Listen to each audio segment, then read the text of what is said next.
You've said that 55% of the tax is funded by non-residents and tourists. How did you come about that figure? We actually had the University of Minnesota generate the figure, and they recently completed a retail market study for Grand Rapids and the Itasca County area. The author of the study did a presentation at a chamber luncheon back in June, and it's online at the City of Grand Rapids website. They were actually able to look at population, income levels, and generate that based on taxable sales that occur in the city. 55% is a good estimate for non-residential purchasing within the city. The City of Grand Rapids is really a regional center, and so there are residents who live here and shop here and work here. There are lots of people from around the area that come into the city to work and shop. And so you're talking about not only the tourists that we see during our various seasons, but also people who come from just outside of the Grand Rapids area to live and work. I mean, people don't realize this, but the second largest local government unit within the county is Harris Township at about 3,000 people, and the city of Cohasset is the third largest. So you have 1, 2, and 3 in population size. Well within driving distance. Well within driving distance, yeah. Right. So how did you decide on the 1% figure? The 1% really was generated based on what we need. When we look at our 5-year CIP, we need about 3 to 3.2 million a year in order to fund those street reconstruction projects. And then we went on to the Department of Revenue website, where you can actually locate what is the historical taxable sales within the city of Grand Rapids. And so knowing what we needed, we backed into the 1% sales tax. What I found really interesting was from 2008 through 2012, which some people say was one of the greatest recessions we went through, we actually saw a growth rate of about 4.8% per year in taxable sales within the city. Isn't that interesting? It was surprising, you know, just almost shocking to see that growth within the community. Interesting. So you've referenced the downside of sort of kicking the can down the road and not doing the projects. They just get more and more expensive. Sure. And certainly across the country, I think we've all recognized that infrastructure, you know, highways, bridges, other types of utility infrastructure are all suffering a little, that they've not been repaired as perhaps as promptly as they could or should be. It's easy to build, harder to repair. So this isn't a problem that's unique to the city of Grand Rapids by any means. You know, Marion, it isn't. And if you take a look at, and I look at aesthetics, and this council's very adamant in trying to be business friendly, and some people may say that this is an unfriendly tax to business. I don't believe it is. I think we're trying to keep the community where it can attract new business growth. And we have some of that. We have business growth coming in. We've got a manufacturing plant that's coming in that does some, well, actually not, it does machining, but you know, they chose Grand Rapids. Magnetation certainly could house and work out of a lot of places. They chose Grand Rapids, and they choose it for a reason. That's got the amenities, and it's got the infrastructure that they need from a community, that it becomes, this is where we want to have our business. If you take a look at business growth and what's spent on a yearly basis, and this is information that comes from our community development under Rob Matei's guidance, you take a look at how much money is spent in the city of Grand Rapids, whether it's on commercial, residential, and government spending. And we keep having increases every year. I think this year will probably be, if everything goes as we expect, we're probably pushing $30 million worth of growth in the city limits of Grand Rapids. Now, a lot of folks would say, how does that happen? Well, it happens because other ones, businesses, current businesses are looking to expand their business. Others are looking to come in and start a new business. But it gets back to, does that community, is it forward looking? And when those are looking at them, they're looking at our tax structures. They're looking at what we're trying to do to help hold our costs down. So I'm fairly comfortable that we're doing the right thing. And the beauty of local government is you see the people that you affect every day. You know, so if I'm wondering what effect did this have on Cub Food and Jerry Minor, I see him weekly. And he's not afraid to give me his advice on what he thinks we're doing positive or negative. We see other business leaders, you know, weekly. You see them at church. You see them at sporting events. You see them out there. So we certainly get feedback from businesses in the community and residents in the community on are we doing an acceptable job. I believe this is going to, as we've been making the presentations, once they hear the facts as we present them, I think people are comfortable and understanding of why we think this is the right and positive way to go. Well, there's certainly, there are certainly, you know, many factors that drive the economy, but it sounds like over the next 5 years, if the 1% city sales tax is approved, you'll actually be able to measure whether or not it's having an impact on city growth. For sure. Yeah. I mean, and just to kind of reinforce on what the mayor said, when you look at research, scholarly research on what is the most effective tool local units of government can have in spurring economic growth, it's investment in infrastructure. Whether it's the Rife Center, the YMCA, great city streets, people look at that, and when they see a clean city, a well-kept city, they want to be there. You know, and as the mayor mentioned, I think if people run into Matt Leighton from Magnetation and ask him why did you locate here, he's going to say public amenities, the Rife Center, the middle school, the high school. It's all together. It's all encompassing. There's a high level of vibrancy and engagement in the city of Grand Rapids. So will the sales tax be costly to implement? It seems like there might be extra things that businesses or even the city has to do in order to apply the sales tax once it's approved, if it's approved. Well, I'll give you a comparison.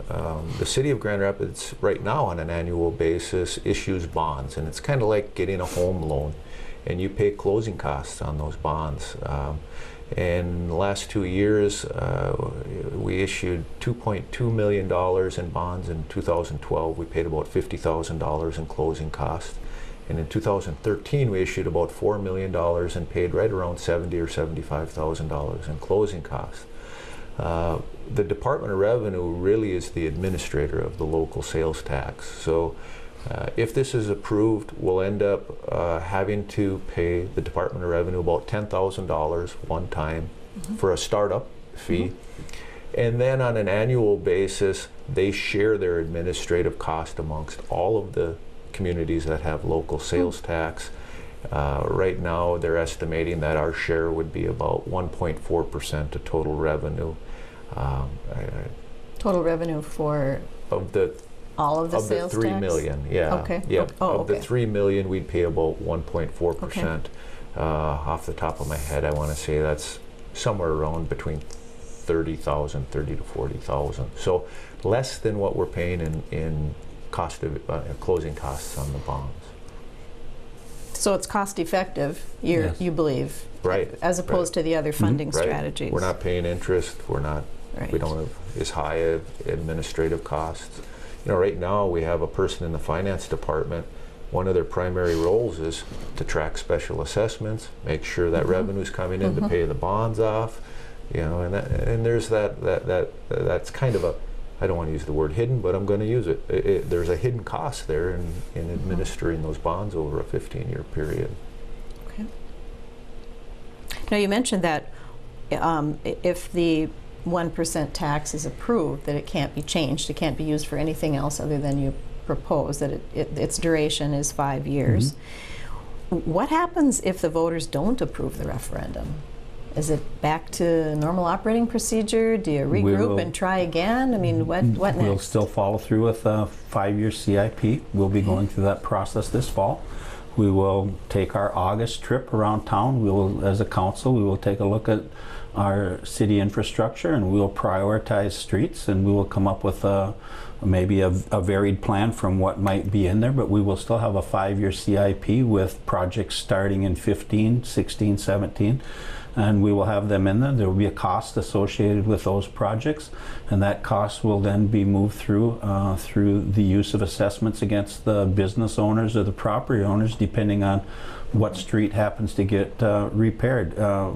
I'm a firm believer that I'm not willing to put off and pay later.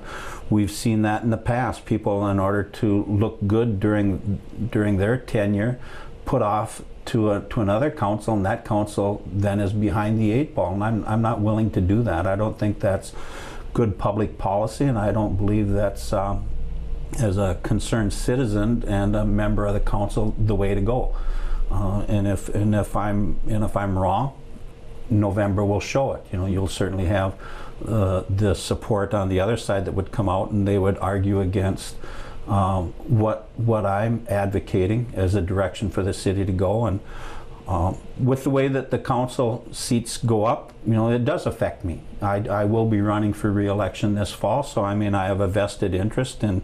And I'm more than willing to go out there as I campaign around the city and advocate my position on why I believe this is the way that we should be going. And they certainly have a right to vote. I hope people get out and vote, express their views. But ask me, you know, when I'm around knocking on doors, you know, to justify why I believe it's the way to go. And I believe once they hear the information that we heard as a council, and they take and hear what we have personally to say as people out on the campaign trail, that they will say, you know what, I agree. I would rather go this direction than have assessments out into the future. The worst meeting you can ever have is, like I told you before, Marion, when you're sitting there and you got an old couple or a middle-aged couple, whatever it is, and they've got an opportunity to come into a public hearing and argue about what they're going to be assessed on their property for street improvements.